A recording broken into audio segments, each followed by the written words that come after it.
Hello and welcome to Ticket Manager's All Access Interview Series, engaging leaders from across the sports marketing spectrum to identify and explore critical issues in the business of sports, entertainment, sponsorship, activation, ticketing, hospitality, and more. I'm your host, Jim Andrews. Joining me on this episode to discuss the evolution of a young and growing sports organization, the impact of its unique market, and where growth is going to come from in the future is Kerry Bubolz, President and Co-CEO of the Vegas Golden Knights.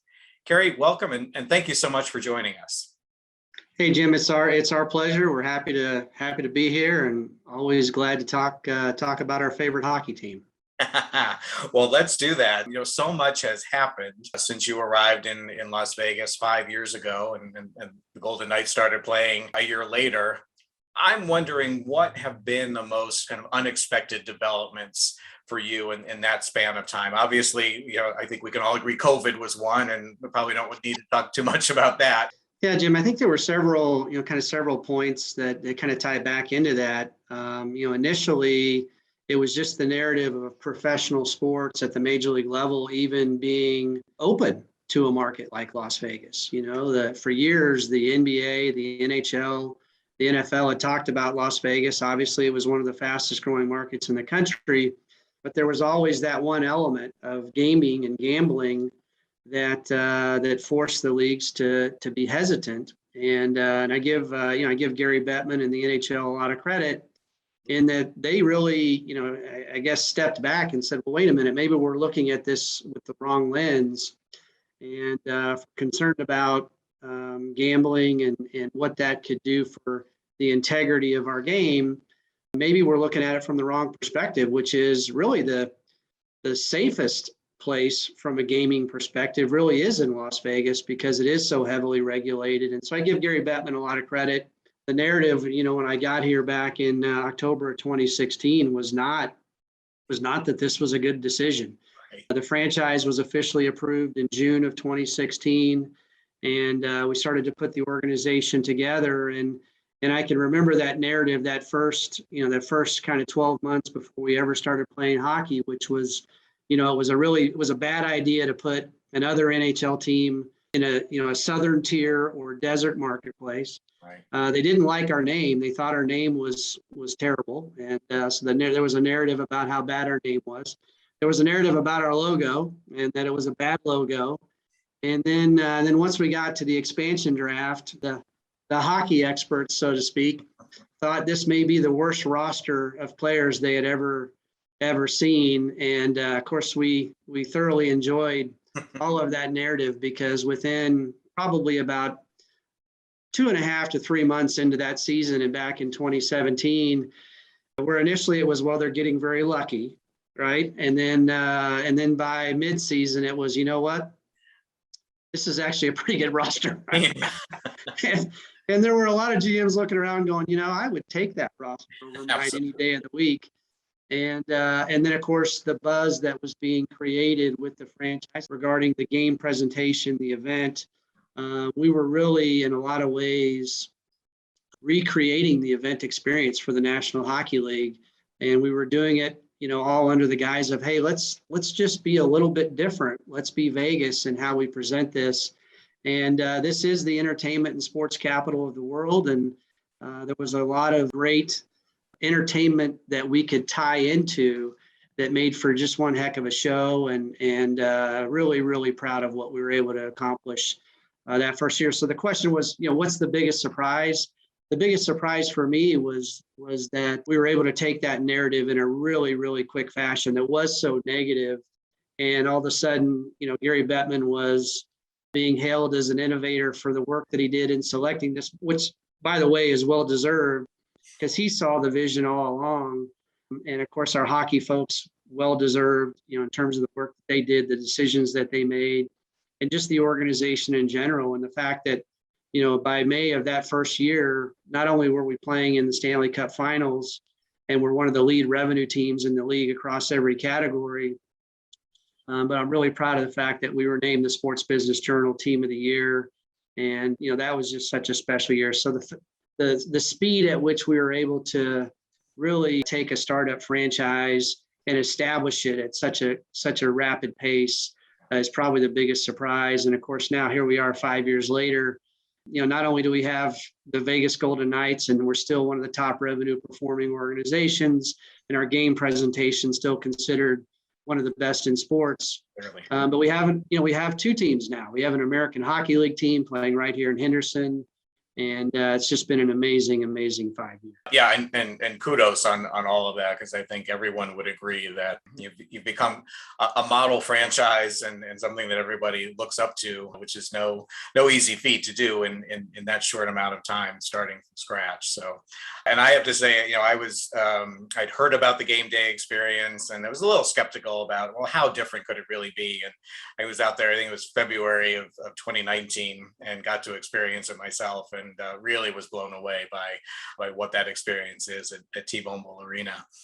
But I want to move on, and you talked a little bit, and I want to talk a little bit more about your market and some of the interesting things about being in Las Vegas. But even before that, coming up not too long from now, when we're recording this, you are going to be hosting the NHL All-Star Game. And that same weekend, the city is hosting the Pro Bowl for the NFL, the East-West Shrine Bowl.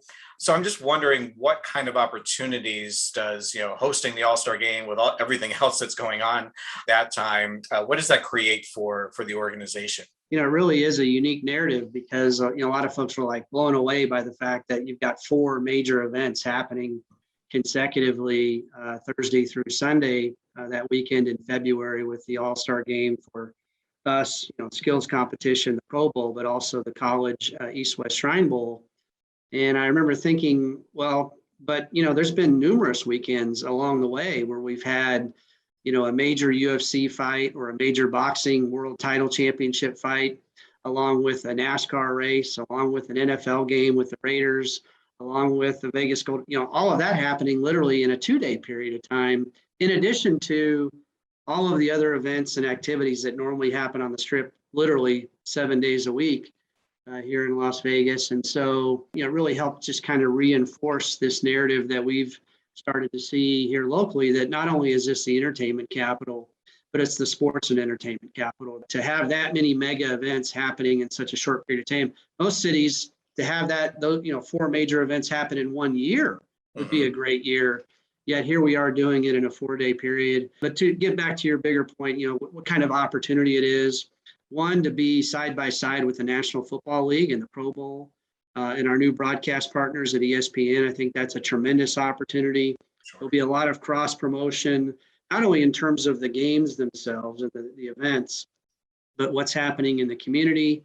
So you'll see NFL players side by side with NHL players doing community events. And there'll be some other cross promotional activities from an entertainment perspective.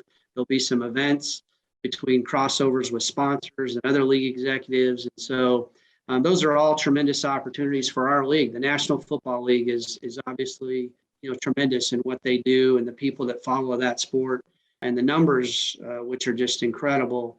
And so to have our league side by side, I think, is a terrific opportunity. And then also just to have our community on a stage of what the NHL and the All-Star Game represents, but also the Pro Bowl, and just to be able to showcase again this great community, the great entertainment events, hospitality that's available, the great restaurants that are here, but also that we're more than just the Las Vegas Strip, that this is a community of 2.4 million people.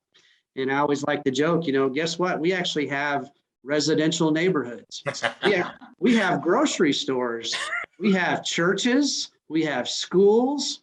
And I say that jokingly because so many people are like, well, where do you live on the Strip? Because their only perception of our market is that it's this great area where all the casinos are, and they forget that there's actually a community of 2.4 million people, which really is our fan base for the Golden Knights here in Las Vegas. And so I think it's a tremendous opportunity for our community to help just tell a different story alongside of the NFL. And I think that the community, as you mentioned, and those 2+ million people probably factors into your answer to my next question, which is related to that. When you talk about all of the things that happen in Las Vegas, and as you just mentioned, on one weekend you can have major events that any other market would be lucky to have once or twice a year. I'm imagining that can be both a blessing and a curse. And I can think of working with events in my career that were in New York, where it was, oh my gosh, we're trying to stand out and let people know we're around, right? Because there's so much going on. And so, is there, from a competition for fan dollars, for sponsor dollars, does it get to be, is there a negative aspect to that, or you're able to overcome that? No, I absolutely have been able to overcome it. And I don't believe there's a negative aspect to it, because what these major events, what's lost in the numbers that I was sharing, which is the 2.3, 2.4 million. And again, one of the fastest growing markets in terms of population. But on top of that, you've got 43 million. This is 2019, so pre-COVID. But the great news is we're really getting close to getting back to some of those same numbers. But you got 43 million people coming into the market every year. And so if you just do quick math and say, well, 43 million divided by 52 weeks, you start to see the numbers. So it's 600 plus thousand additional people that come to Las Vegas. They kind of turn over 2 to 3 times during the week. If you think about what I call more the traditional business week, kind of Sunday through Wednesday, Thursday, and then you have the weekend entertainment seekers coming in Thursday for Friday and Saturday. All of these other events and attractions, the vast majority are linked to those folks coming in to visit and looking for entertainment experiences, which is really awesome. But what we really try to do with the Golden Knights is really build it locally first. And so first and foremost, if you came to a game, 9 out of 10 people you would see would be decked out in Golden Knights jerseys and gear, and they live right here, in the Valley. And as opposed to a lot of the other events and activities where you'd have more of a diverse group of people coming in around from North America or even globally, depending on what the event is. And so that's how, we're able to support all of these events. But what we've really hung our hat is we want to be Vegas's team and the locals team. And we're real proud of that. And it's really been our unique kind of defining positioning here in the marketplace. The Raiders done tremendous. And it's incredible if you go to a game. There's still a lot of Raiders fans that don't live in Las Vegas. They come in from LA, they come in from San Francisco and the Bay Area.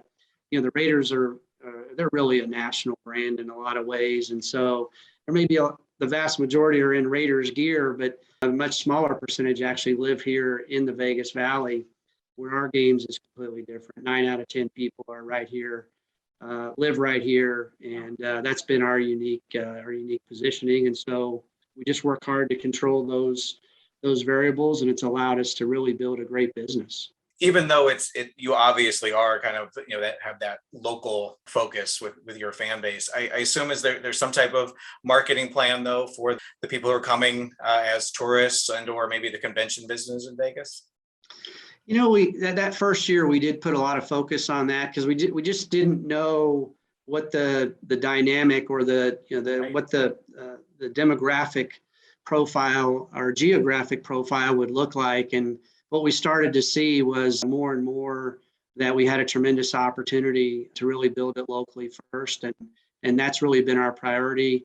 First year we worked with, some of the visiting team markets, and this was their destination. Like if I'm in St. Louis and I'm a Blues fan, my one trip is going to be to go see our team play in Vegas. And so we had a lot of fun with that first year. We sold a lot of commerce, and we took 2 points from just about every visiting team in the league.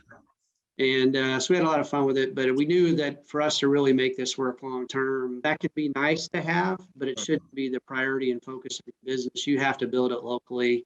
And of course, if you look around at all the great longstanding teams in the NHL, they're built locally first. And so we want to be just like those other markets. Where you see kind of growth coming for the organization now that it's well established, even though it's only been 4 seasons of play, and I've been honored to have a lot of different team presidents and CEOs as guests on the podcast. And, it's been really interesting to hear kind of the different answers to that question, because some who own their own venues are now very focused on development around those, spaces. And we talk a lot about real estate, and others are going into media and content.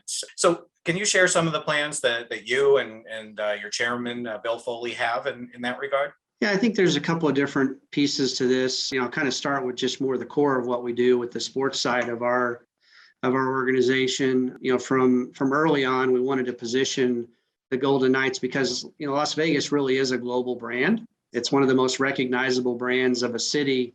It's up on par with New York City and Chicago around the globe. And so we knew we had an opportunity there to really position the team on a broader basis. And we created programming like VGK Worldwide and other. We also wanted to also position the team from a broadcast perspective. Really takes us from states like Montana and Idaho and Wyoming and Utah, Nevada, and really gives us a really strong regional footprint. Let's understand the population within those 5 states is not that significant, Sure. But the reach of that territory is. And so we've worked to focus on that perspective. And then as it relates to locally, how we're building the game within the core. So we acquired the American Hockey League team from San Antonio, which was the Rampage. We put it in Henderson, Nevada, which is a suburb of Las Vegas. It's 326,000 people. As part of that investment, we also built another community facility, much like City National Arena, which is our NHL training facilities. But it's also more than anything else, it's a community center to grow the game at the youth level, at the adult level. And the youth hockey numbers are just staggering. So we built a similar facility in Henderson, community facility. It's about a $28 million investment. It's been open for about 12 months now. It's called Lifeguard Arena. And same thing, our American Hockey League team trains there. And we also are growing the game at the youth level, adult level. And then the third piece of that is we're actually building an arena in Henderson. It's close to a $100 million project, and it'll be the home of the Henderson Silver Knights. We've also launched an expansion team in the Indoor Football League, and so that team will also begin play next March. And so really taking that sports piece of our footprint and growing it here in the Vegas Valley with hockey at the AHL level, with indoor football, with what we call the Vegas Nighthawks, and then of course other entertainment options as we'll control and operate and run the venue that we call the Dollar Loan Center in Henderson, and it'll be about 6,000 to 7,000 seats depending on the event. So that's really the sports side of what we've been working on. And then our owner has a tremendous portfolio of hospitality assets. Both in terms of wineries up in Northern California, Southern California, as well as up in Oregon, and even as far away as New Zealand. And then he's got a lot of other hospitality assets, restaurants, hotels in Santa Barbara, like the Hotel Californian. And so what we're trying to do, and we've formed a new entity called the Foley Sports Group, is bring those tremendous hospitality assets together with the ecosystem that we built from the sports and entertainment side, and bring those two together and really try and take these major investments that Bill Foley's made that were really on kind of 2 different paths, and connect those dots through loyalty programming. We hired a gentleman by the name of Randy Morton, who spent 20 years as the president and CEO of the Bellagio within the MGM family. So if you've been to Vegas, the Bellagio Fountains, it's one of the most spectacular 5-star hotels in the country. Absolutely. So we brought him on board. So he's really focusing on the hospitality side and building out that portion of our business. I'm focused on the sports side, and then we're working collaboratively as co-CEOs of the Foley Entertainment Group to connect those dots, utilize his expertise in loyalty programming and all of the great work that they did at the Bellagio in terms of what a 5-star experience looks like, and bring those two together in a really powerful way. So that's really where a lot of our growth focus is as we look forward. In addition to, you always want to sell more tickets for more money.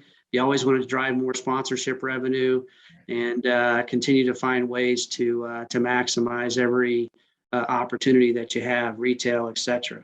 You and I spoke earlier, and you mentioned that one of the connections that you're looking to make there is through loyalty programs. Obviously, something that casino business and the entertainment business has done pretty well. Can you just touch on that for just a second? Yeah, I think as a sports industry in general, we're probably 15 to 20 years behind the gaming industry and even the retail industry when it comes to data and analytics and loyalty and being able to connect, I like to say connect those dots.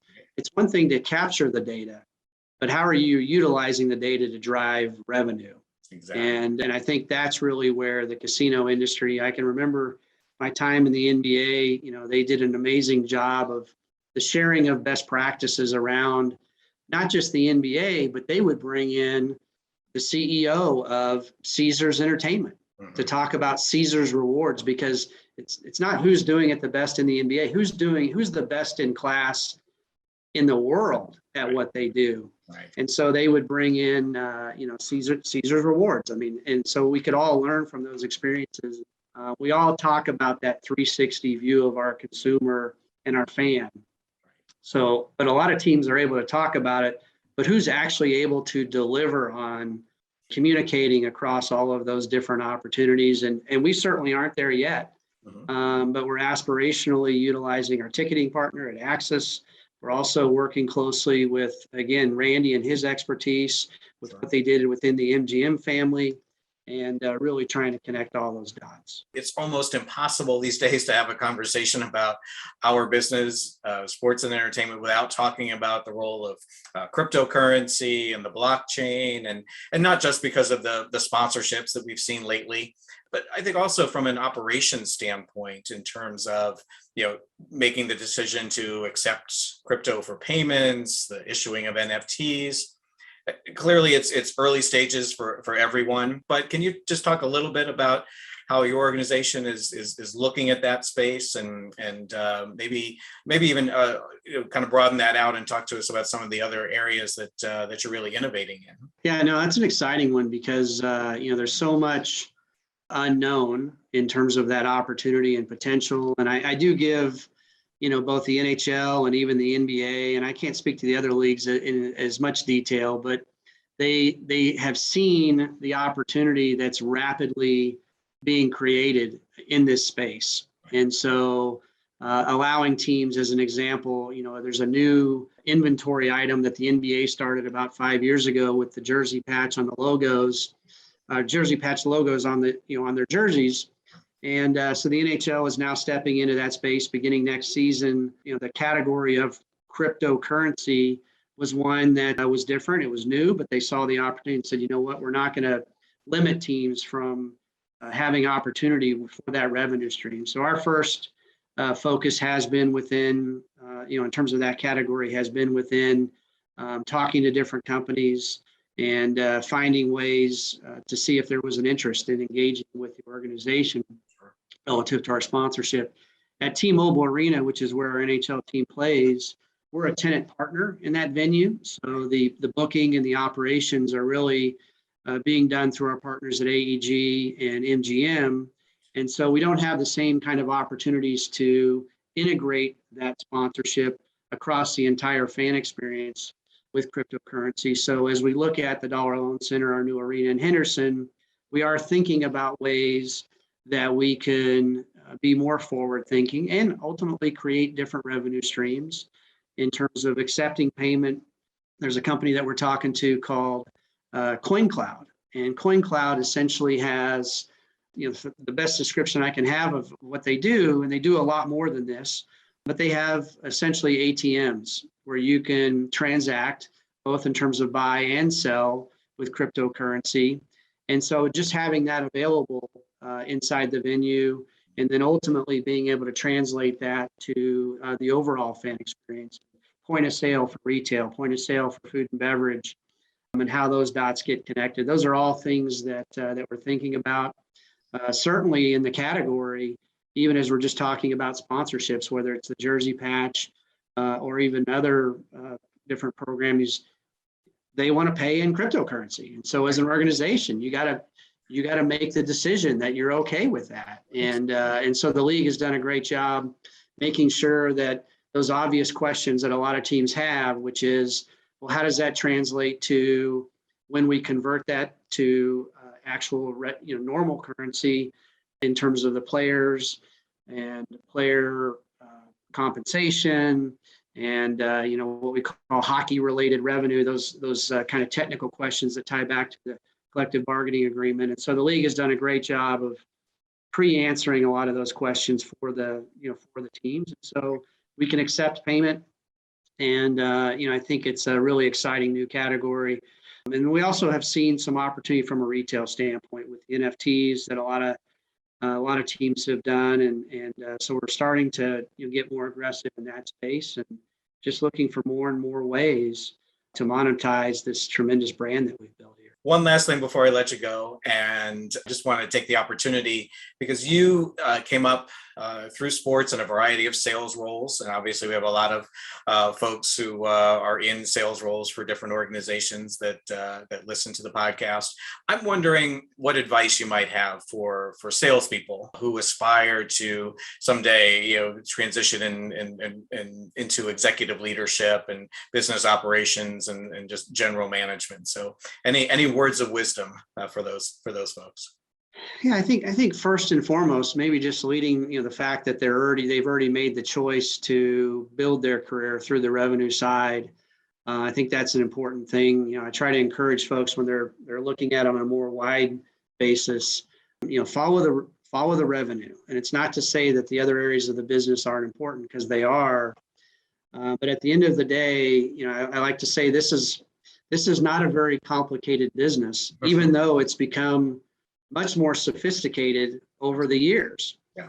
And what I mean by that is the revenue and the growth of the revenue from even just 20 and 30 years ago, between media rights, sponsorships, and those revenue streams, the amount that teams are generating from local ticket sales and how it translates to other ancillary revenues like retail and food and beverage, it's just a totally different ballgame. Right. But at the end of the day, it's still not very sophisticated. But if you lose sight of that in your organization, it can be really difficult, because at the end of the day, we right out of the gate, before we ever do one thing, we have an $82 million a year obligation to our players through the player contracts, right? That's the cap. That's what we spend. And so before we generate $1, we have to find a way to at least get to 82, right? And that's kind of today's world. And it's an ever growing and evolving expectation on that side of it. And obviously there are a lot of other costs, but my point is, and a message that we're constantly reinforcing is, we have to drive the revenues necessary to support the business. And that starts with ticket sales. And if we don't sell a ticket, then there's so many other parts of our business that would never even exist. And certainly sponsors aren't going to engage in a brand if no one's coming to their games. Oh, absolutely. Certainly the AT&Ts of the world and the Bally's Sports of the world and all of those regional sports networks, Nesson, they're not going to pay significant rights fees if nobody's following the team and going to the games. And so it really all starts with selling tickets, then maximizing that value through sponsorships, and then ultimately generating those other revenues that are necessary to support the business. So the fact that they've picked that path, I think, is a really important piece of it. And then the rest of it is continuing to find ways, even if it's not your direct responsibility, to learn and understand how these other areas come together from a revenue perspective, and really what drives those streams and how those dots get connected. And a lot of times you just have to take the time on your own to go sit down with those other executives within the company and learn more about what they do and how they built their career and how they got exposure from that perspective. And then I also really try to encourage people, don't get so lost in, I want to work for the Golden Knights, or I want to work for the Cleveland Cavaliers, or the Golden State Warriors, or the New York Rangers. Go to work for the Canton Charge, or the Cleveland Charge, or the Lake Erie Monsters, or now the Cleveland Monsters. Go to work for the Henderson Silver Knights.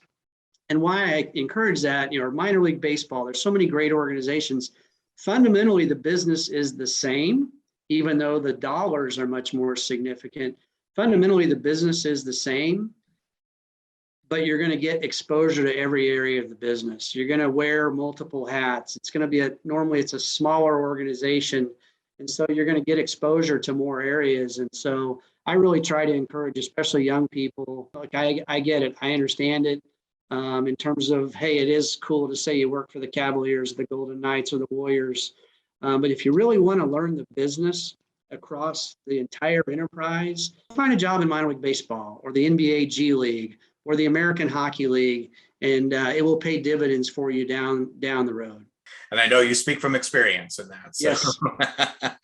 Well, great. I think that's the tremendous advice, and also the great reminder about really everything in our business kind of starts with that core, right? The ticket sales and those fundamentals, and then we've seen what can be built off of that. So thank you for all of that, and thank you for being with us. I learned a tremendous amount, and I'm sure all the listeners did too.